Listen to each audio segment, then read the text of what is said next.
Hello YouTube, Brent McFadden with McFadden Renovations, also Confidence Through Construction, coming with you with another video.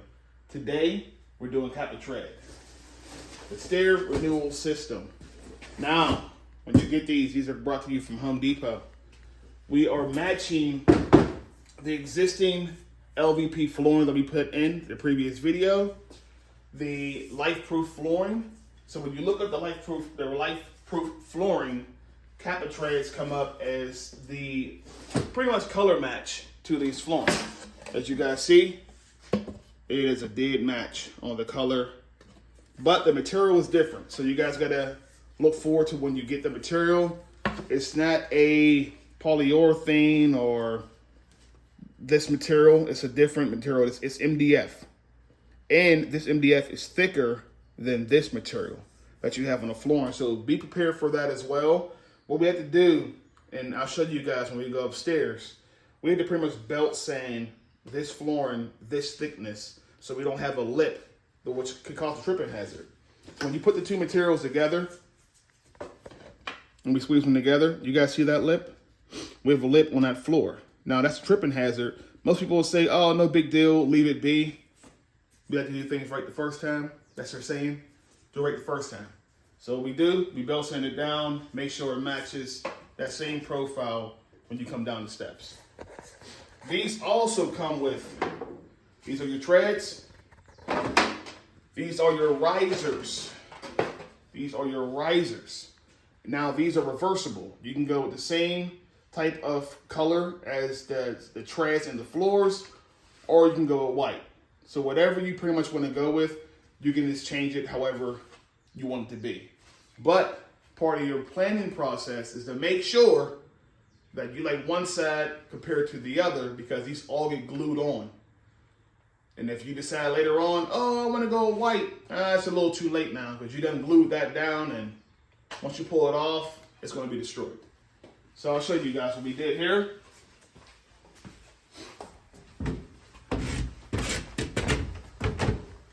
First things first, we plan out our dimensions, our measurements of every tread. So like we do any kind of finished trimming, we always pull two numbers. We pull for one side, make a little crow's foot. We pull for the other side, and we see where that crow's foot is, and we meet that in the middle. That is our total number. We never like to pull numbers at finished carpentry, bending our tape like that. You never get an accurate number. So we always pull two. And I'll show you guys on the steps that I haven't done yet. Well, matter of fact, I'll pull one of these up. I don't think these ones are glued yet. You see I cut them so tight? You want that kind of fitment. You want it to fit that tight. So you see that there? Raw edge.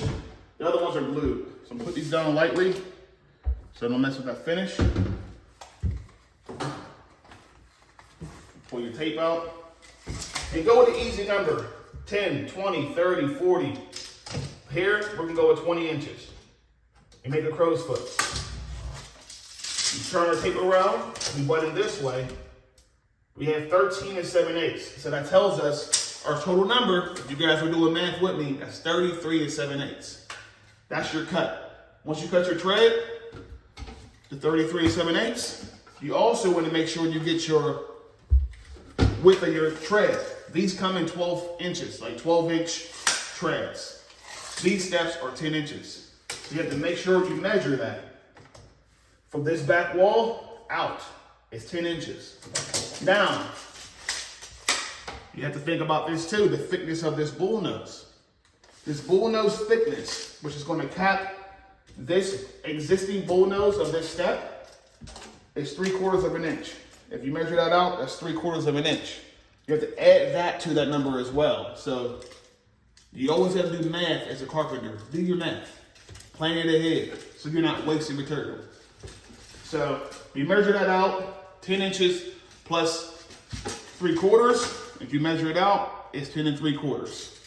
So if you put all those numbers together before you rip it, before you cut it, it should fit just like this. Nice and tight. Have your mallet handy with my name on it. Close the tape. Feed it in. I always dry fit everything first in case something needs tweaked, if something needs a little shave off or I cut too much and I can't use it. I always make sure I tweak everything. I dry fit everything before I finally glue it. I always measure twice, cut once. So you'll see down in the basement, we'll take this one down here. This is the one that is for this step. So come on down. We have our DeWalt miter saw. We always cut on length first. When this comes in the box, you never really know how this edge is gonna look. So we always cut one side off, and then we measure off of that cut side, and we cut the opposite side as well. So we have a clean cut, no chips, no dings, none of that. So we cut that, we take it over to our table saw. This is my dad's before he passed, so I try to make sure I use it every job. And pretty much we rip our material. This one has already been ripped. I don't want to have it noisy during the video, but we rip this down to fit our steps. So when you measure this out, again, that's your 33 7/8 by 10 3/4, and it fits perfectly in there. After we have our treads in, we'll do our risers. But with our risers, we'll measure from the top down to this material, because this will sit on top of your tread. So we make sure we cut that to this. This pretty much has any cuts. If it's not actually tight, it has all of that. And you would glue this to your existing riser. Okay? You guys get it? Catch you on the next video, guys. McFadden Renovations, we out.